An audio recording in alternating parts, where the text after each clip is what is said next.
یہ قرآن کی آیت ہے، سورہ احزاب ہے۔ ان اللہ و ملائکتہ یصلون علی النبی یا ایھا الذین آمنوا صلوا علیہ وسلموا تسلیما ان الذین یؤذون اللہ۔ یہ جو آیت ہے اس کے بعد پھر یہ آیت ہے۔ درود و سلام کی آیت سن کر لوگ خوش ہوتے ہیں، تو اس آیت کے ترجمے پر لوگ کیوں پریشان ہوتے ہیں؟ یہ تو دونوں ملی ہوئی آیتیں ہیں۔ ان اللہ و ملائکتہ یصلون علی النبی یا ایھا الذین، اس پر سبحان اللہ کیوں نہیں آتی؟ وہ تو کہتے ہیں، وہ تو کی کہتے ہیں حق نبی، تو اتنے کیوں نہیں کہتے بے شک؟ اس لیے کہ اقبال کہنا ہے بدل دیا رخ مشرق کو تو نے اے مغرب، تیری ہوا سے بچائے خدا زمانے کو۔ اس لیے کہ وہاں سے دن رات تربیت یہ ہو رہی ہے کہ بہتر ہے کہ ان شیروں کو سکھا دے رمے آؤ، بہتر ہے کہ ان شیروں کو سکھا دے رمے آہو، اور باقی نہ رہے شیر کی شیری کا فسانہ، اور کرتے ہیں غلاموں کو غلامی پہ رضامند، اور تعویل مسائل کو بناتے ہیں بہانہ۔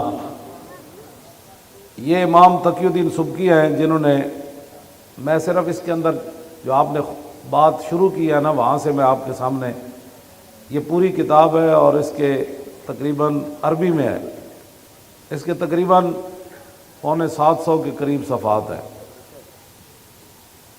اس کے اندر آپ نے جو ایک بات کی ہے نا، میں نے صرف اس لیے منگائی ہے کہ ساتھ بھی لایا ہوں، وہ آپ کو سمجھ آ جائے تو پھر میرے لیے بھی کامیابی اور آپ کے لیے بھی۔ آپ فرماتے ہیں مجھ سے ایک فتویٰ پوچھا گیا گستاخ رسول کے بارے میں، ایک عیسائی نے حضور کے خلاف بات کی، تو فرمایا کہ میں نے پھر فتویٰ لکھا کہ اس نصرانی کو قتل کر دیا جائے، عیسائی کو، جس طرح کعب بن اشرف کو حضور نے قتل کروایا، اور اسی میں حضور کی عزت ہے اور اسی میں حضور کے دل کا سکون ہے۔ انہوں نے لکھا کہ من ولوغ ھذا الکلب، اس کتے کے بھونکنے سے جو رسول اللہ کو تکلیف ہوئی ہے، اس کتے کا علاج یہ ہے کہ اس کو قتل کر دیا جائے۔ عیسائی نے حضور کے خلاف بات کی۔ آپ نے فرمایا کہ وَيُطَہَّرُ الْجَنَابُ الرَّفِيعُ، کہ حضور کی جو جناب اقدس ہے، جن کا مقام بلند و بالا ہے، ان کے شان کا یہی تقاضا ہے کہ اس کتے کو بھونکنے سے روکنے کے لیے اس کی گردن اتار دی جائے۔ آگے پھر آپ نے بات کرتے کرتے آگے جو بات کی ہے نا وہ بڑی عجیب کی ہے۔ آپ نے فرمایا کہ لا تقبل توبتہ، گستاخ رسول کی کبھی بھی توبہ قبول نہیں ہوگی۔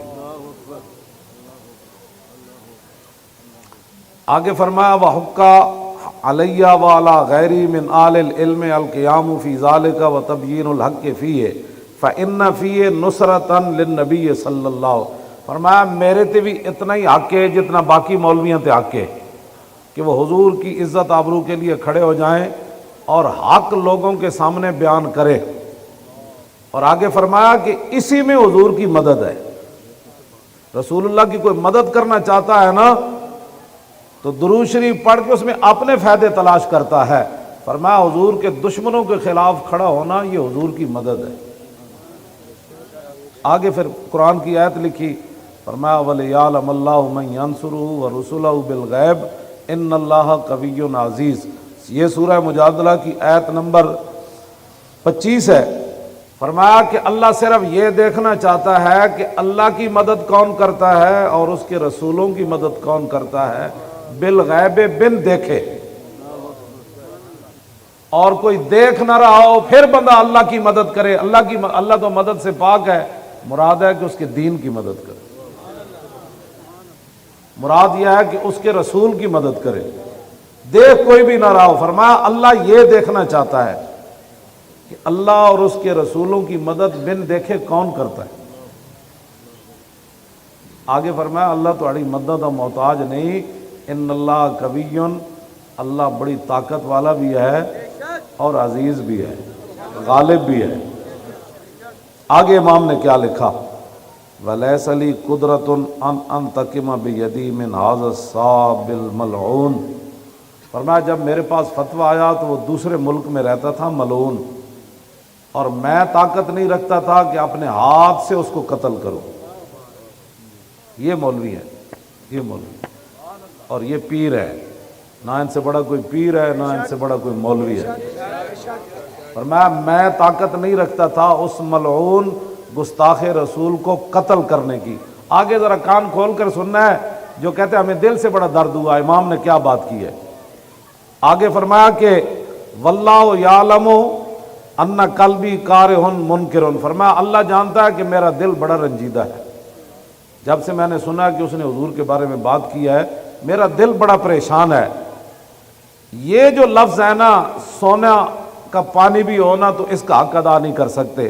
فرمایا ولیکن لا یکفی الانکار بالقلب ہاؤنا، فرمایا حضور کا مقام ایسا ہے کہ جب یہاں کوئی بات کر دے تو پھر دل پریشان ہونے سے بارگاہ رسالت میں یہ بات کافی نہیں ہوتی، بلکہ ہاتھ سے یا زبان سے یا قلم سے اس کا جب تک رد نہ کرے۔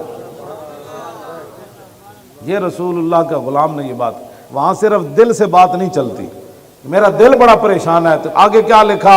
فَأُجَاهِدُ بِمَا أَقْدِرُ عَلَيْهِ مِنَ اللِّسَانِ وَالْقَلَمِ، آپ نے فرمایا پھر جو میرے پاس ہے، ہاتھ تو میرا وہاں تک پہنچا نہیں، اللہ نے مجھے قلم دیا تو میں نے حضور کی عزت پر یہ اتنی موٹی کتاب لکھی۔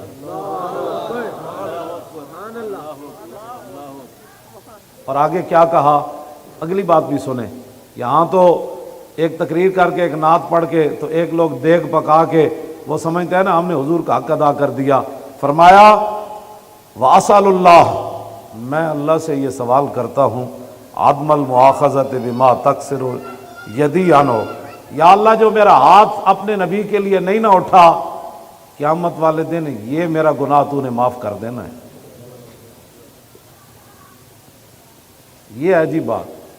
فرمایا میں نے کتاب اتنی اگرچہ بڑی لکھ دی ہے لیکن میں اللہ سے اس کوتاہی کی معافی کا طلبگار ہوں۔ اور آگے کیا بات کہی، فرمایا وَأَن يُنَجِّيَكَ مَا أَنجَى الَّذِي يَنْهَوْنَ عَنِ السُّوءِ، فرمایا ہفتے والے دن جو لوگ مچھلیاں پکڑتے تھے نا اور باز نہیں آتے تھے تو کچھ لوگ ان کو وہ برا کام کرنے سے روکتے تھے۔ فرماتے ہیں مجھے اللہ سے امید ہے کہ جس طرح اللہ نے ان کو بخش دیا نا، بھئی تم منع تو کرتے تھے باقیوں کو بندر بنا دیا، تو فرمایا قیامت والے دن جس طرح اللہ ان کو بخش دے گا نا، مجھے امید ہے کہ میں نے اپنے قلم سے حضور کی عزت پر اتنی بڑی کتاب لکھی، اللہ مجھے بھی بخش دے گا۔ اتنی بڑی کتاب اس کے اندر انہوں نے لکھی، یہ بات امام تقی الدین سبکی نے۔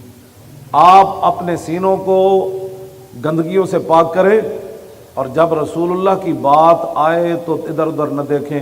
جس طرح اتنا بڑا امام ہو کے، اتنا بڑا ولی ہو کے، اتنا بڑا عالم ہو کے، اتنا بڑا محدث ہو کے، اتنا بڑا مجتہد ہو کے، اتنا بڑا مفسر ہو کے، اتنا بڑا فقیہ ہو کے کہتا ہے یا اللہ تیرے حبیب کے گستاخ پر جو میرا ہاتھ نہیں نہ اٹھا قتل کرنے کے لیے، قیامت والے دن مجھے اس کتاب کی وجہ سے معاف کر دے رہا۔ اور جو گستاخوں کے ساتھ کھڑے ہیں وہ بتائیں ان کا حشر کیا ہوگا۔